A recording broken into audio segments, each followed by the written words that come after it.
24 hours a day, 7 days a week. Middle Path Radio, your Islamic companion. Assalamu alaikum wa rahmatullahi wa barakatuh. Welcome to tonight's special episode of Straight Talk with a live audience. I'm your host Jamal Hussein, and you're listening to Middle Path Radio. I'm sure everyone has been following the American election and the battle between Donald Trump and Hillary Clinton. Tonight we want to discuss American election and the impact of his policies upon the world. Does it really affect us? What should we make of this? And what are your views on America generally and its policies? To discuss this, we have with us our special guest, Jamal Harwood, who is a political activist, an international speaker, and expert in economics, and has written several articles and books. Very pleased to have him with us. Jazakallah khair. Also joined by one regular contributor, Nizal Hussein, inshallah. And most importantly, I would like to thank and welcome our live audience. Assalamu alaikum, everyone. Wa alaikum salam. Okay, so stay tuned and get involved in tonight's discussion. Due to technical reality, we are forced to just take text messages, and we will not be taking any live calls. Sorry about that. Text us on 074-77-080-248, or you can tweet us at Middle Path Radio with your question and comments. Again, just text messages. We will not be taking any calls. Format for tonight, we'll be taking questions from the audience, which can be directed either to our special guest, Brother Jamal Harwood, or any of our panelists. So please keep your question concise and related to the topic, inshallah. If you want to comment or raise any questions at any point, please raise your hands and the microphone will be brought to you, inshallah. So before I go to the audience, I would like to start by asking Brother Jamal if you could explain the current political reality in America and your thoughts on this. أعوذ بالله من الشيطان الرجيم بسم الله الرحمن الرحيم Assalamu alaikum, and I'm very happy to be with Middle Path Radio this evening. Now, this election has been hyped for probably the last 2 years. It seems like we're always in an election cycle when you talk about the US.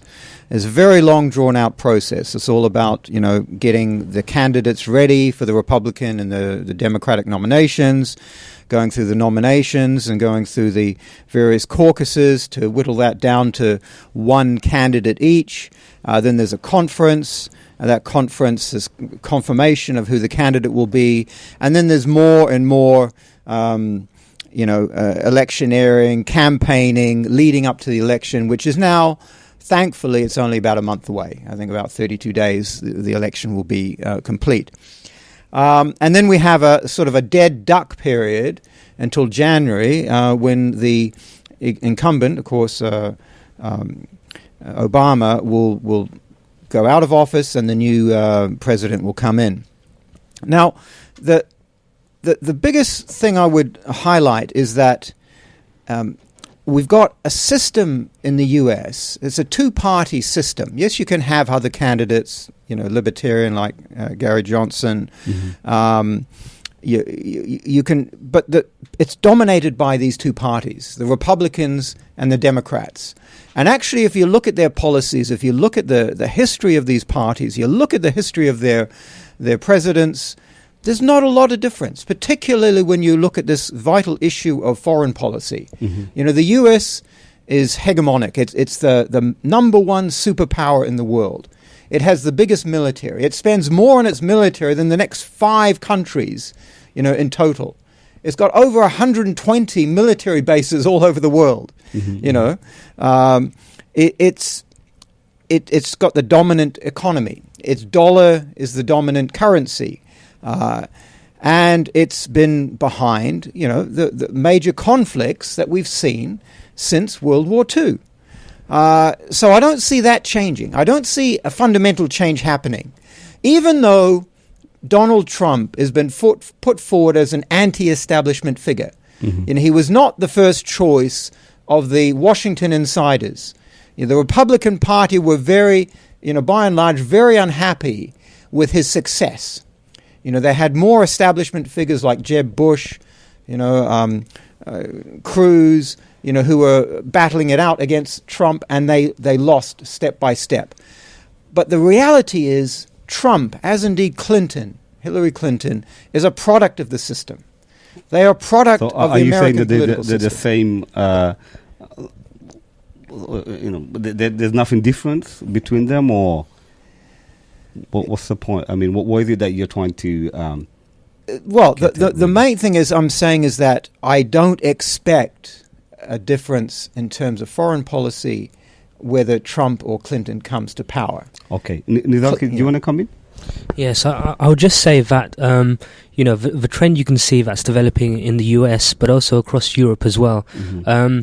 You have characters like Trump, who's a bit more explicit, a bit more brazen in his viewpoint, regarding immigration, things like this. But this attitude of being very blatant and open with their views, this sentiment has been festering for quite a while in the Western world.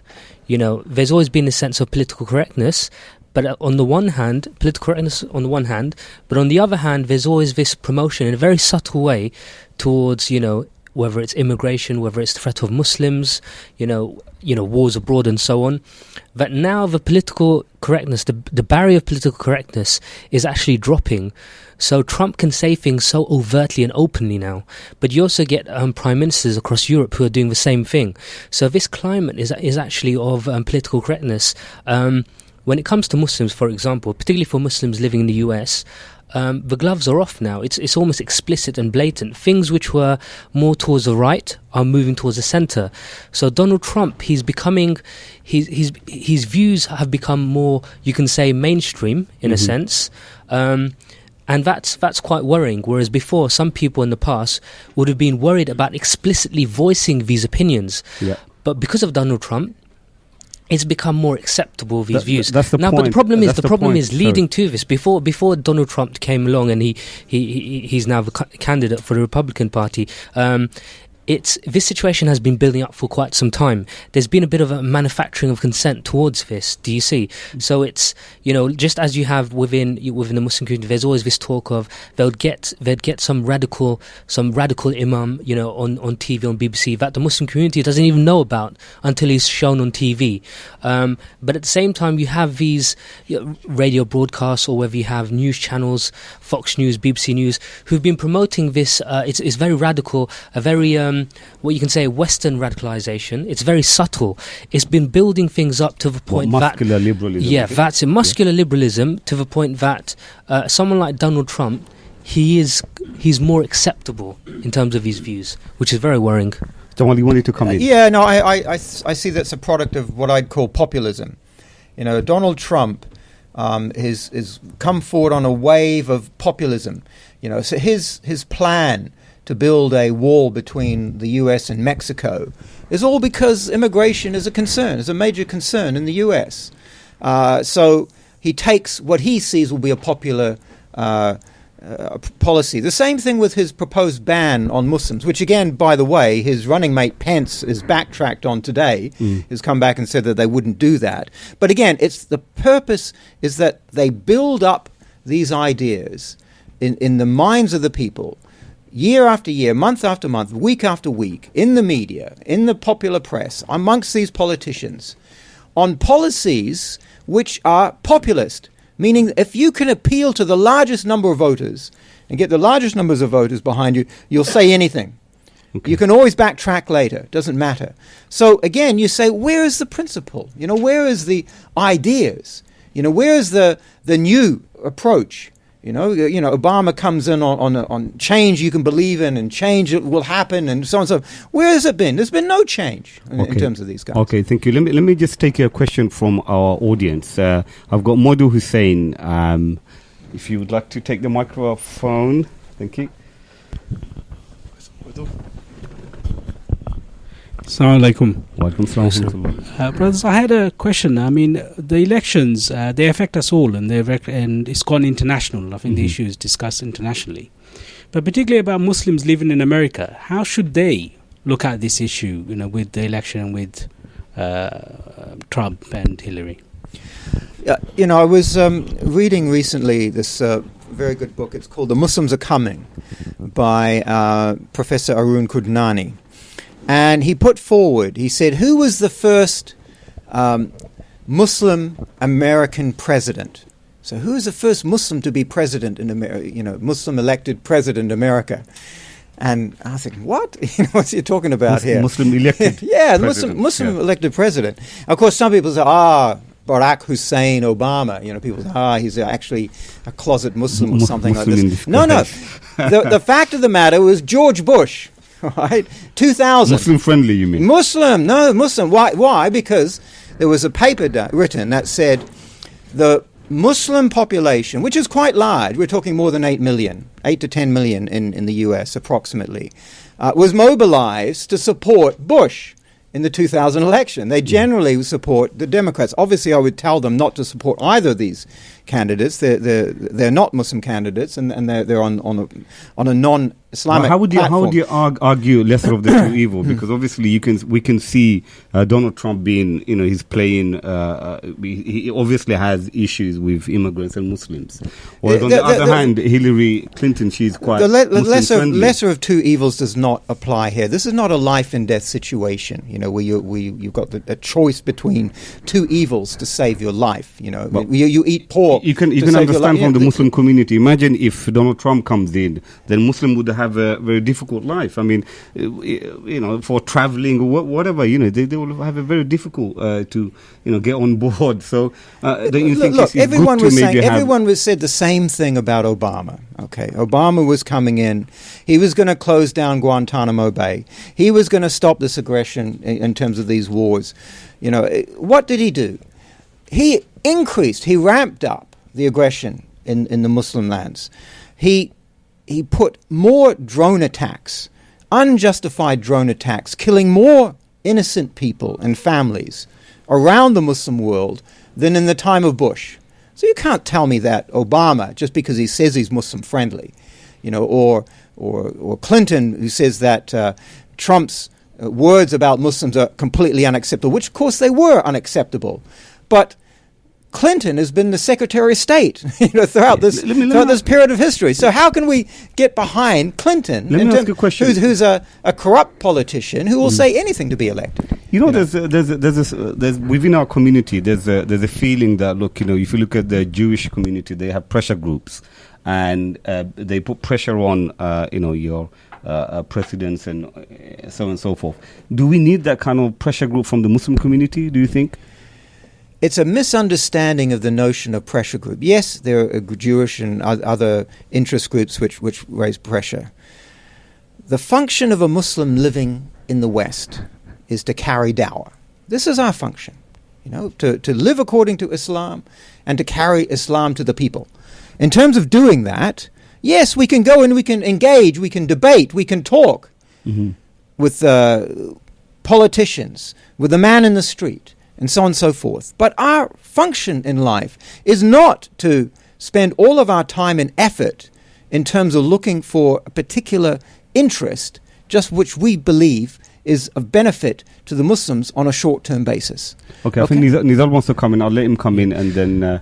Yeah. Well, one of the problems with choosing the lesser of two evils, you cannot actually see, you cannot foresee which is the lesser of the two evils. You can. If you look at Donald Trump, he's quite overtly racist, isn't he? But even the case with Barack Obama, as an example, when there was allegations of him being Muslim, because it was presented as an allegation, and the problem was his PR team, the way they responded to it, only asserted the idea that actually being secretly Muslim is a disease, it's a problem. Do you see how he responded to those allegations? If anything, it drilled home the acceptance of being Muslim in America was essentially the new black. Do you see? The fact that President Obama was black wasn't so much an issue. It was the fact that he was possibly a closet Muslim. Because in the end, it was proven it was never a fact. He wasn't Muslim. So, although he has Muslim roots from way back, but apparently he's a practicing Christian. So, okay, let me take a text we've just received. It says, "What do your guests say about the 9/11 bill? that just has passed with the victims wanting to sue Saudi Arabia. How will Trump handle this if he wins?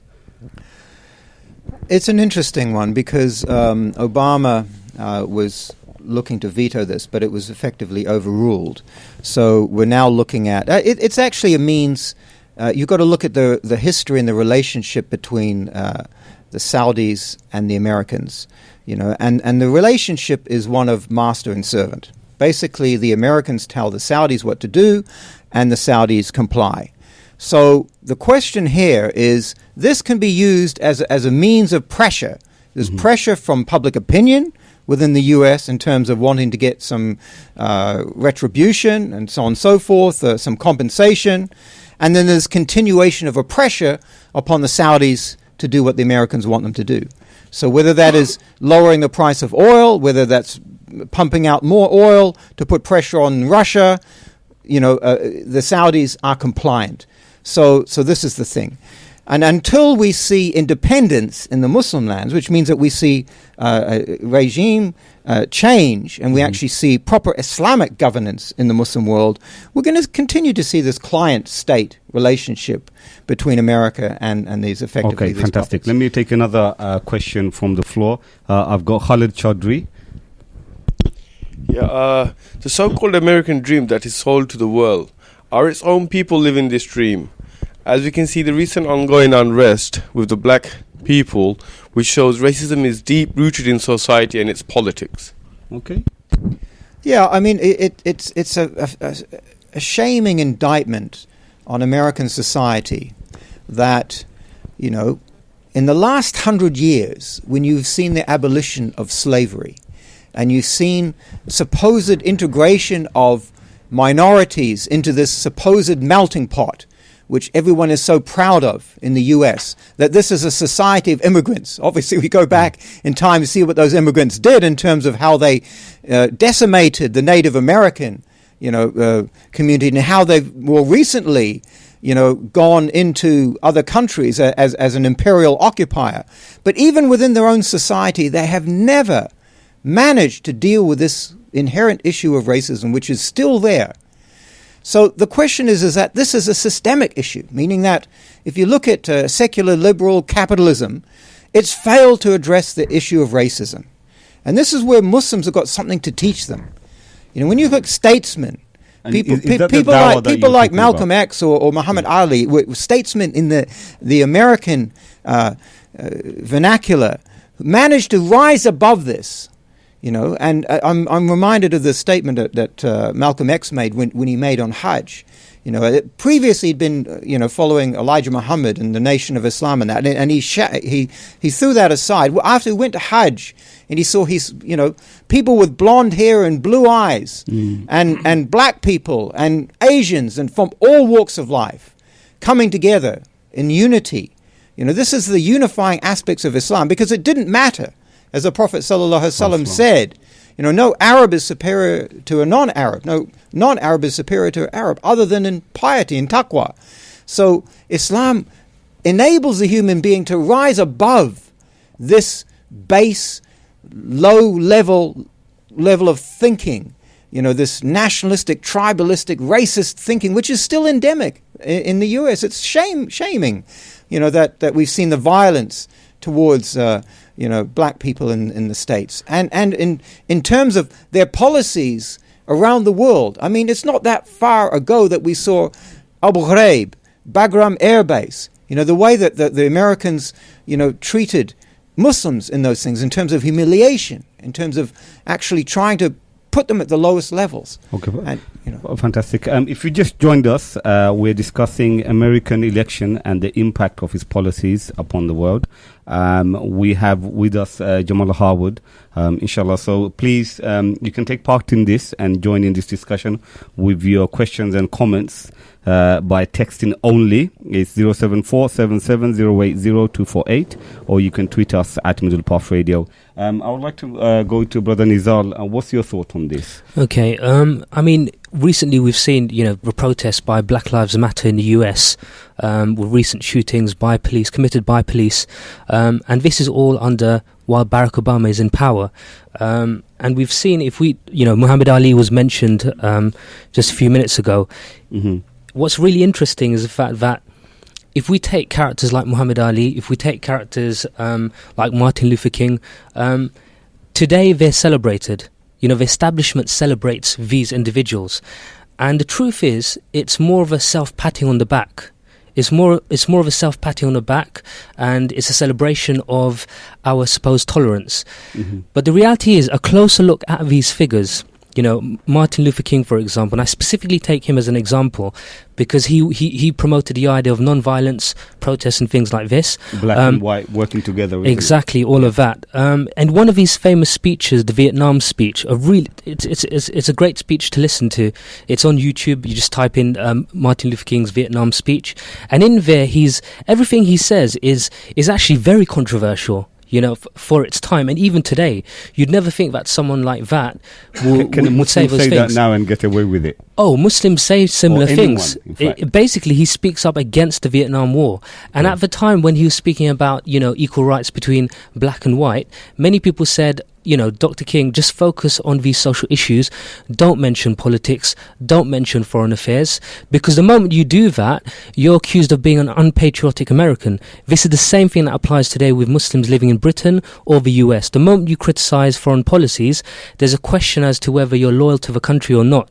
And what's interesting is there's one bit where within the speech he says, Martin Luther King says, there's something wrong about a media and a press and a nation when they celebrate you, they praise you when you protest and say be non-violent. Mm-hmm. And when you accept blows to the head and you say be non-violent in your protests, but then the same press will curse and damn you when you say be non-violent to Vietnamese children.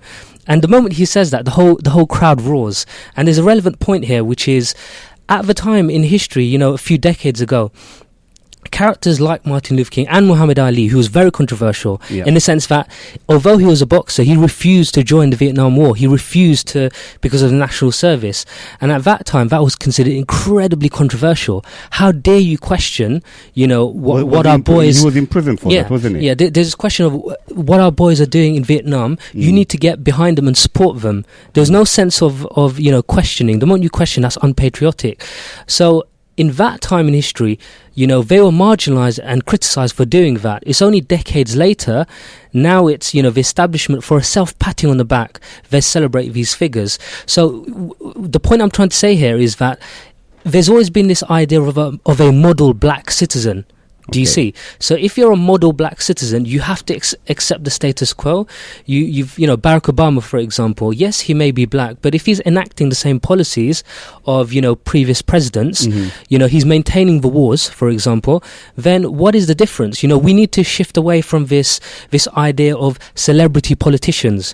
There's too much within democratic politics. There's this focus on, well, a new politician has come to, a new president, a new prime minister, that the whole thing is centered around that particular figure. And the problem with the Western mindset today, with democratic politics, is we have so much focus on superficial, X Factor, Big Brother, celebrity figures. We put that also in terms of politics. We think that, a new politician has come, therefore there's going to be a difference. There's going to be changes. Yeah, but the problem is... All of them, they say there's a change. Yes, but the problem with all of this... Promise of change. The problem with celebrity politics is that it's just for public consumption.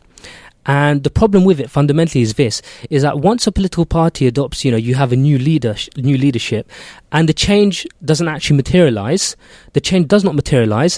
people are disinterested in politics. There's more apathy. They dislike a political party. They dislike a political party. What tends to happen is that the political party doesn't receive criticism because they can center the blame on that particular figure.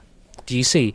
And that's the problem. We need to go beyond this superficial politics of just centering it on particular figures. Okay. And look at the political party behind that. Nizal, brilliant. Let me just take a question from the floor.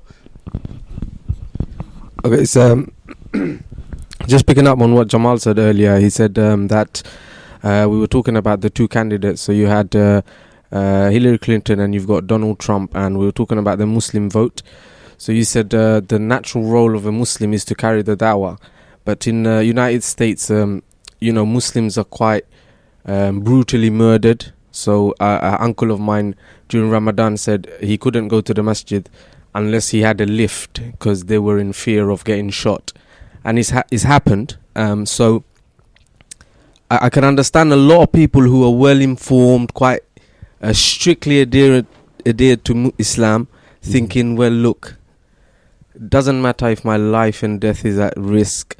I'm going to strictly adhere to certain things, and I'm not going to get into the process of voting for, parties. Trump, yeah. So, I mean, they can see clearly somebody like Donald Trump, who's very anti-Muslim, whereas, Hillary Clinton, she is overtly, she may have all these things, but she's to an extent a lesser of that evil, if you know what I mean. So what are the kind of qualities to these Muslims, or how should they think to kind of abstain from this?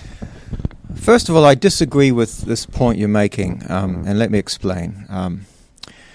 Look at the situation of the black Caribbean community in the U.S. For how many decades have they been suffering? More than decades, hundreds of years, over 100 years, suffering first in slavery and then continuation of that. If it was as simple as saying we're just going to get a different president, has black lives mattered? Has it really changed since you got a black president, since Barack Obama came to office? Surely you would have thought under a black president there would have been something towards solving this problem of racism, and the answer is no. So why do we now all of a sudden expect, under a secular, liberal, capitalist system, which is anti-Islam, that this figurehead or that figurehead is going to make any difference? I gave the example earlier that we would see more aggressive foreign policy against Muslims in the time of Obama. I've given a couple of examples of that than we did previously. So yes, Bush initiated wars, but we've also seen a continuation of those wars and a continuation of that aggression in Muslim lands. So it's naive of us to think that just by voting for this candidate or that candidate, they will smile and shake your hand to your face, and then the moment you turn around, you'll be stabbed in the back. So this is not the way to deal with that. Now, Muslims everywhere, whether it's in the US or whether it's more particularly in occupied Muslim lands, or in lands under strife and turmoil, like Syria and so on, are suffering, because of what? Because of regimes and systems and way of life dominating them, which is non-Islamic. So the solution is not for us to say, here's a friendlier, non-Islamic, non-Muslim politician who says he wants to help us, but doesn't help us, as opposed to seeking Islamic solutions.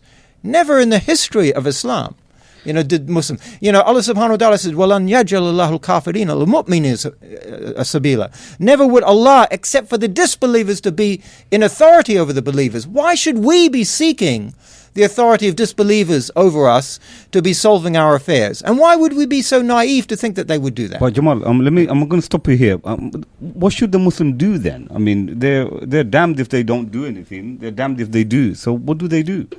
I mean, it's all good. We're talking about, let's not get into this politics. But there is a reality in America where the Muslims, they need to do something. What is it practically? What can they do? Okay, I said a primary imperative was in terms of giving dawah. Okay, and that affords a certain degree of protection because a person who is active in his community and who is known could become a figure, could become a respected figure. And it's not easy for somebody like that just to be taken out. But there's always risks involved in anything. You could risk driving your car down the road. So we don't go thinking that, if I do this or I don't do that, I'm safe. If I go hide in my home, I'm safe. I'm not going to come across any problem. Don't go to the mosque because somebody might knife me on the way to the mosque. No, you don't do that. That's not the mentality of the Muslim in terms of his things. So the reality is this: we don't get involved in secular politics, supporting secular non-Muslim politicians who are on platforms of disbelief, of kufr, and say that we're going to support that. Because they can't be representatives for us. They cannot be. They're legislating with non-Islamic laws. We cannot be supportive of that. In terms of our communities, yes, we help our communities. We work amongst our communities in terms of education, in terms of culture, in terms of building Islamic personalities, in terms of building an Islamic awareness, in terms of building an ability to function as a Muslim in a secular society. What does that mean? It means that, yes, we do our daily worships, we do our daily functioning, we work, we feed our families, we pray, we fast, we do all of those things which are required of us. But our outlook is towards passing the message of Islam to the public. Yes? And in terms of our communities, we need to build a resilience against that system. Otherwise, our community will be destroyed because we will lose our identity. We'll become Muslim in name, but our reality on the ground in our communities is that, we just have the Muslim name and the rest of it, we're just like every other secular human in that society. Nizal, your thoughts on this? Okay, I mean, if you take things close to home, so in the UK, for example, just the whole idea of choosing the lesser of two evils, we already did that with Sadiq Khan as the mayor of London. Many people, there are some sheikhs who even opted for him, encourage the Muslim community to get behind him. Yet you found time and again during the attacks in Belgium, Sadiq Khan, he reiterated the whole narrative, the whole Western sort of narrative that's very anti-Islamic at the moment, very anti-Muslim, where it's become acceptable to be anti-Muslim. So although he's Muslim, right, by birth... What did he say exactly? I mean... just his whole narrative of, when he had key moments within the radio, within, TV programs, where he could have simply just defended the Muslim community, just to take the heat off away from the Muslim community. He spoke about extremism at every opportunity, to be seen as an anti-extremism candidate. What is extremism? The extremism in their definitions is anyone that doesn't follow their system, their way of life. Maybe anti-democracy, which means people legislating, which means that which doesn't accept all of the British values which they define.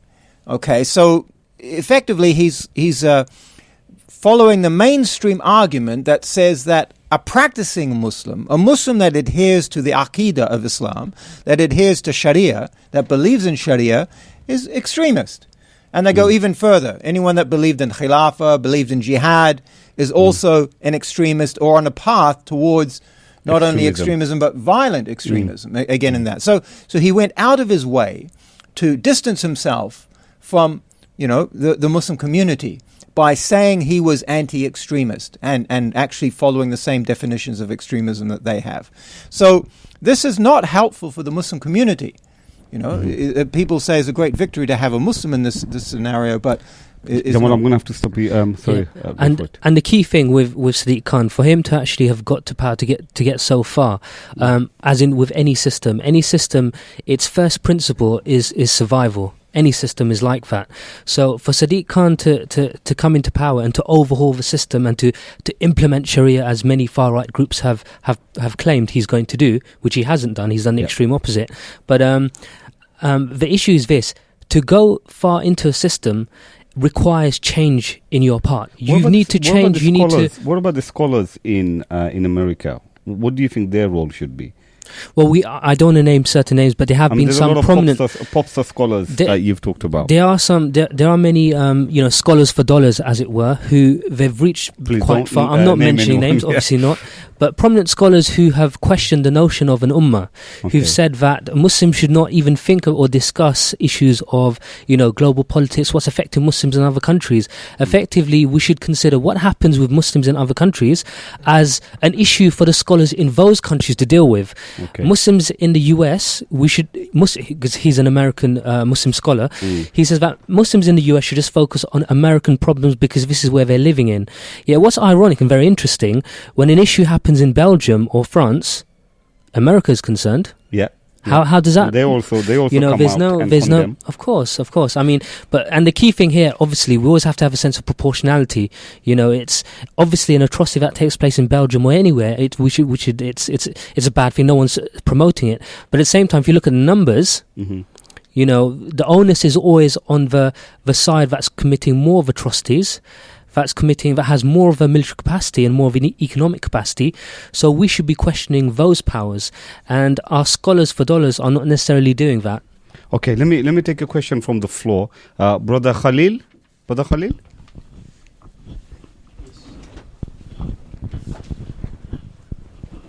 Jazakallah khair, thank you. This is for Brother Jamal again. Just to continue on the whole notion of lesser of the two evils. Sorry to bring it up again, but I think generally speaking, this argument comes up time and time again, whether it's elections or anything else. Could you be a bit more clear? Again, bringing it back home, if we look at, for example, the dilemma now for a lot of Muslims is who to vote, whether between Theresa May or Jeremy Corbyn.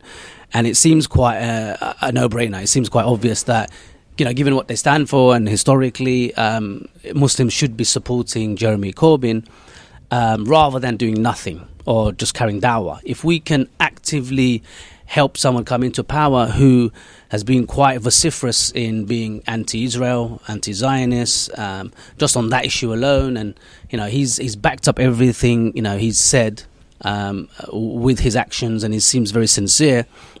Wouldn't it be a good thing to support him over Theresa May, who has quite blatantly been anti-Islamic in her previous role, but everything she stands for, and she seems just quite evil a person. Well, at least with Jeremy Corbyn, he seems like as opposed to Sadiq Khan, who's quite questionable. But what would you say about Jeremy Corbyn and how Muslims should treat him, and whether they should actively try to help him consolidate power for the greater good?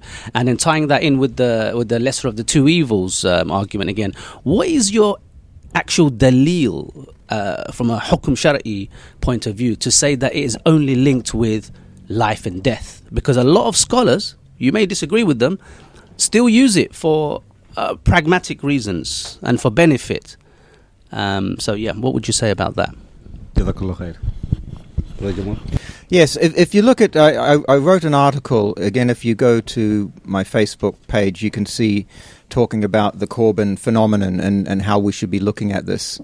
And yes, on the face of it, you could look at Corbyn and say he's a change, and he's not your usual politician. He's got some principles maybe that he adheres to. I mean, they all have certain principles themselves. But let's dig a little bit deeper. He has spoken out against Zionism, but he's also a strong supporter of the State of Israel, right? He's a strong supporter of a two-state solution, which means that dividing Muslim lands, perpetuating the State of Israel permanently, and again, Muslims can never accept this, So the notion, and he's a dyed-in-the-wool socialist. So this is again is secular politics, which is on the basis of thoughts which emanated originally from Marxists, who even said that religion was an opium of the masses, and who denigrated Islam and other beliefs, as indeed communists have, as indeed socialists have throughout the world, wherever it was tried to be applied. And again, I'm not even getting into all of the economic arguments which I would argue against socialism, which is quite easy to do in comparison to Islamic economics. Anyway, but getting back to this point, I think it's again going back to lesser of the two evils. Yeah, okay. Jeremy Corbyn is Muslim friendly. He supports Palestine issues, many good things. He says he's Muslim friendly, but he's part of the establishment of the Labour Party.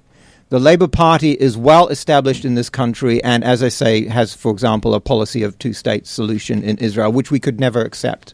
Mm-hmm. Now, by saying that, some people would argue that he is a closer friend to Muslims than Theresa May is. Mm-hmm. What does that achieve? Okay. This is a question. People would say the same thing about Tony Blair, because I heard the same arguments 20 years ago, 96, 97. Blair came in, around this time. And within a few years, he's siding with George Bush, invading Iraq, Afghanistan. Mm-hmm. Exact same arguments. How could you support the Conservatives? I'm not saying support Conservatives. Okay, I'm not saying support Labour. I'm saying don't support either of them. We, as Muslims, have an obligation to have Islamic political parties. This is our. Jamal, our my question to you is basically, why is it that you've just mentioned the 96 and whatnot? Every time the Muslims, some friendly MP comes about, we start supporting, saying, look, he's going to do some favors for the Muslims. Why is it that we never learn? We don't learn because we don't learn because we have short memories, and not only that, we're happy to sit into the mainstream, and we're happy to take small gains. Look, alhamdulillah, we've got a mosque on the corner. Alhamdulillah, we've got another mosque, and so that we've got a mosque in between the two mosques, or we've got another halal butcher, alhamdulillah. Okay, yes, we want to have halal butchers and we want to have mosques. And obviously there's some politicians out there who want to close down mosques and not allow any more mosques to be built. But is that the sum, ambition, focus of the Muslims in today's day and age to say we just want to have halal meat and we want to have a mosque? Or are we not concerned about Kashmir? Are we not concerned about Palestine? Are we not concerned about Syria? These vital issues which are happening in the Muslim world? And actually who's behind it? I just gave the example Tony Blair. So now we're turning around all of a sudden and we say, oh, wait a second here. Let's go support the Labour Party. Who is the Labour Party? Oh, Jeremy Corbyn has been he was anti the Iraq war. Yes, he was anti the Iraq war. Does that mean that if he ever came to power, that he would also be pro-Muslim lands? Or would he be assassinated before that would happen? I'm not questioning whether he would or wouldn't. I'm saying he is part of a system. He is part of a political party. Sadiq Khan is part of a political party. He got to his position by supporting the Labour Party at every step of the way.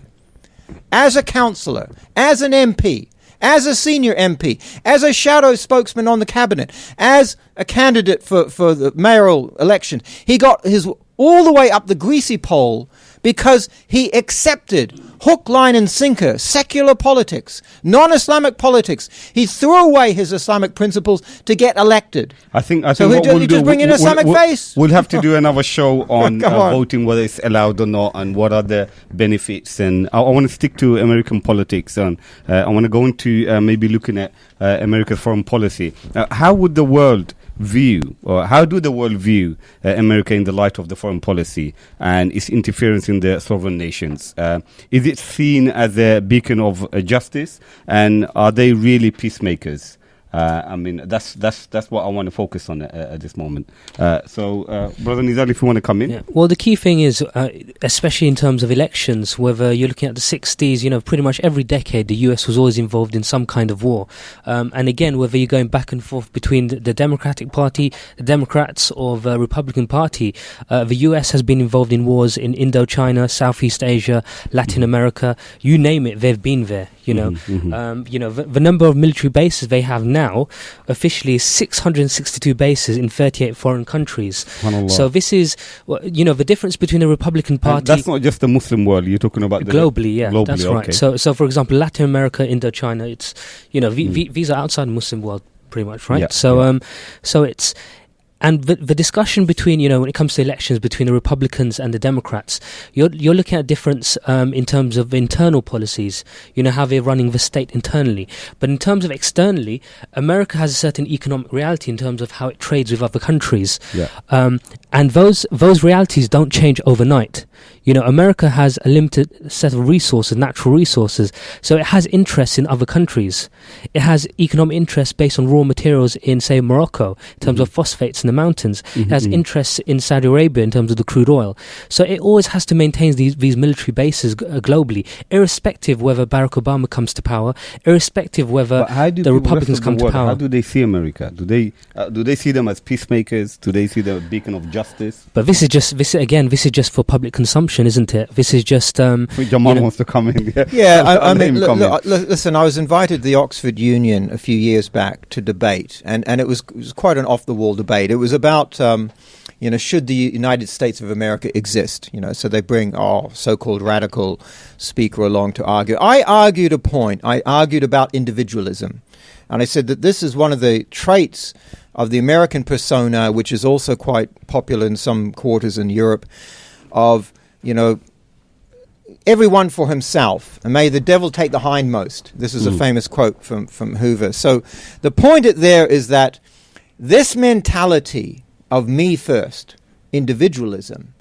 in preference to the society, and in preference of the society which will look after the weakest in that society, which look towards a proper distribution of wealth. It's no surprise that Hillary Clinton makes, tens, if not hundreds of millions of dollars by giving lectures to the likes of Goldman Sachs. This has been exposed. Her tax return put $1 million into her foundation, as a tax dodge. And her foundation gives the money back to her.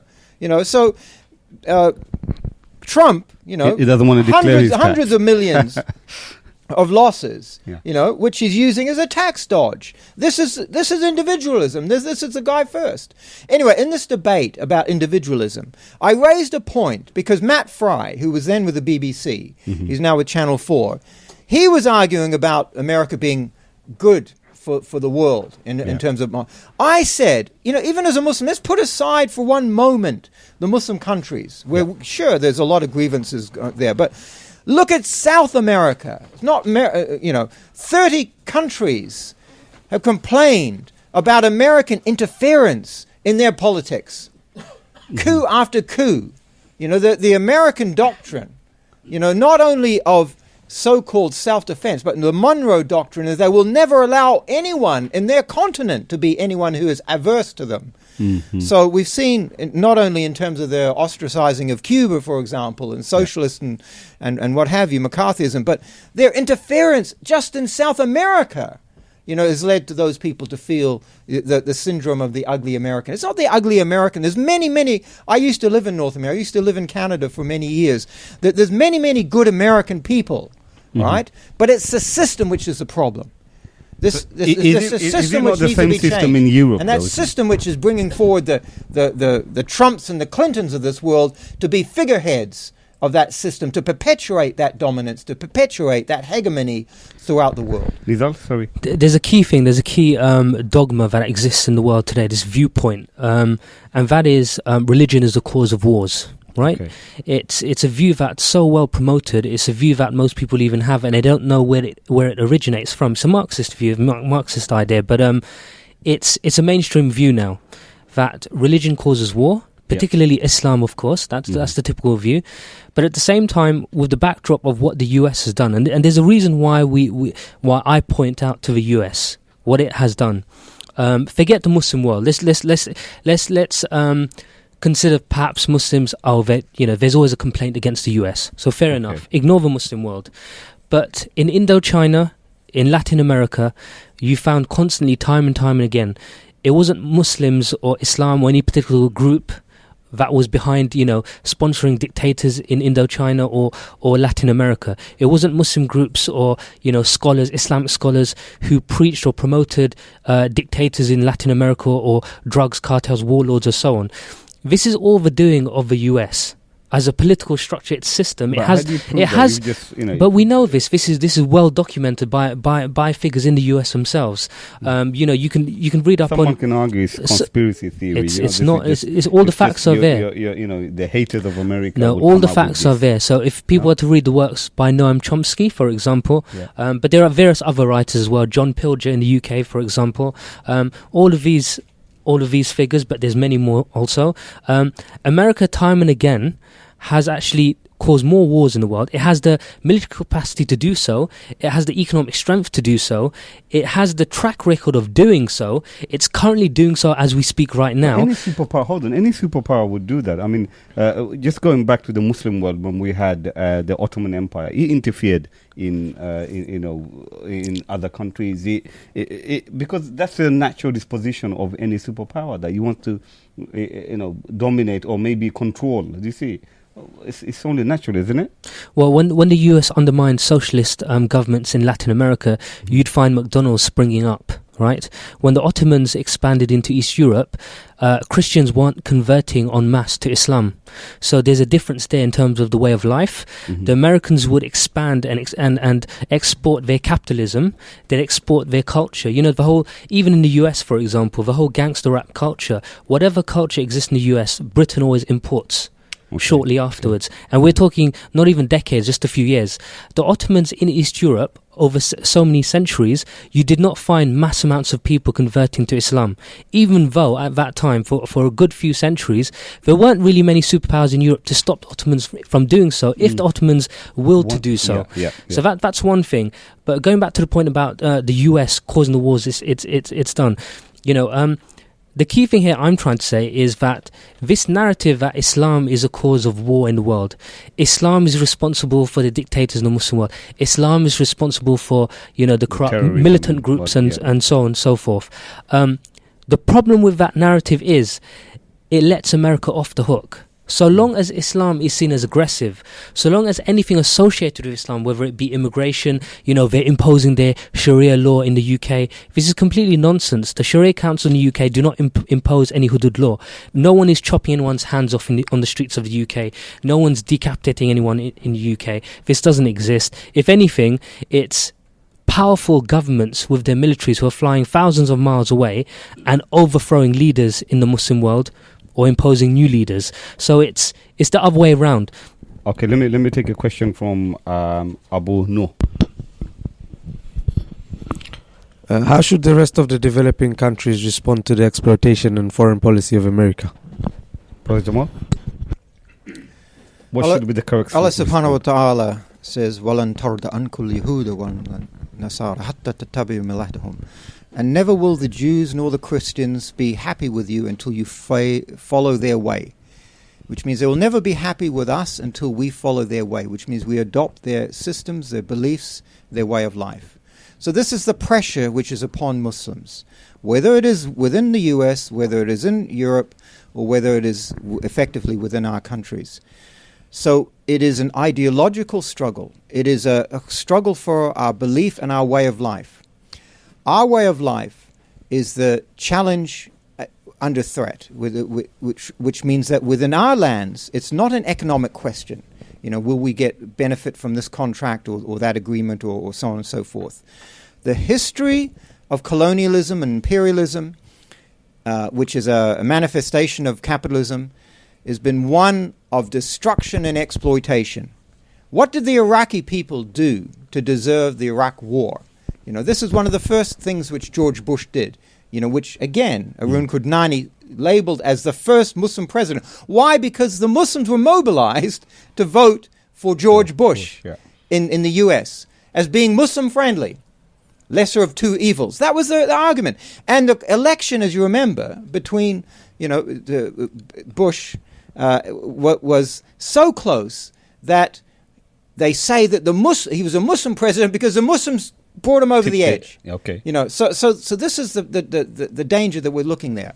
In our countries, the challenge is to take back the authority from the regimes, from the tyrants which are ruling over with us with non-Islam.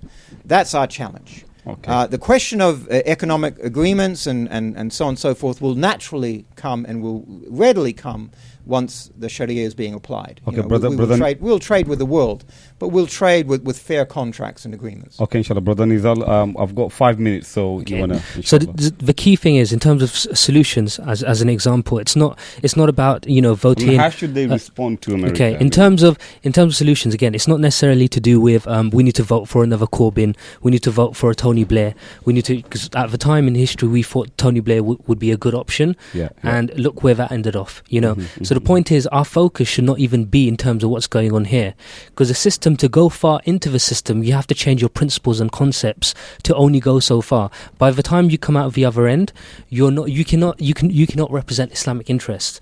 Do you see? So our focus should be back in the Muslim world. Changing the Muslim world. No one is working. No one is working to implement Sharia in the UK. We need to get this clear and straight. Because typically, when Muslims mention Sharia, there's this fear and feeling that we're trying to impose it in the UK. No one is trying to do that. Okay. Any call for Sharia law is back in the Muslim world. The day we have some stability in the Muslim world, we don't have dictatorships supported by, the US and so on. We would not have, Iraqi refugees, Syrian refugees flooding to come to Europe. So you're killing two birds with one stone. You don't mass migration to Europe, but at the same time, we don't want dictatorships in the Muslim world. So there shouldn't be interference in the Muslim world. Let the indigenous Muslims and also Muslims who've gone abroad, for us to solve our own political problems back in the Muslim countries. And a key point here as well, another key point, which is all this talk and criticism about the US, particularly by Muslims, this is considered very unpeaceful. Okay, it's considered almost bordering violent. But they accuse Martin Luther King of the same thing, even though he was non-violent. Right?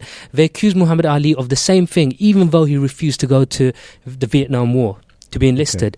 Now, the key thing with this, which is that the reason why we point out and we criticize the US is simply Muslims and their faith is against the ropes. We're questioned. We have to prove, that Islam is innocent.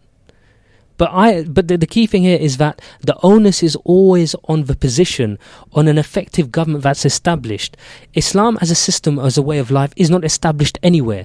So when people typically say, well, if you don't like it in the UK, go back to the Islamic countries. But there are no Islamic countries. They don't exist. Right? Many of these dictators are secular, and the French government and the British government, they should know best because they were the ones who supported them in power in the first place. Okay, inshallah, I think we'll have to finish here. Next month, we will be discussing refugee crisis. So please make sure you join in. We'll have our live with the audience. We'll have to finish here, inshallah. Sorry about that. Time's up.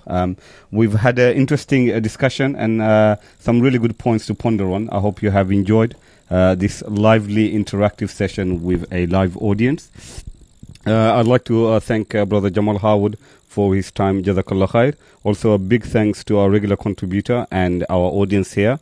Jazakallah khair, brothers. And a special thanks to all our listeners for listening and contributing to this show. We really appreciate your comments and questions.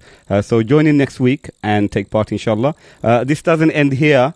You can carry on with this discussion on our Twitter, which is at Middle Path Radio.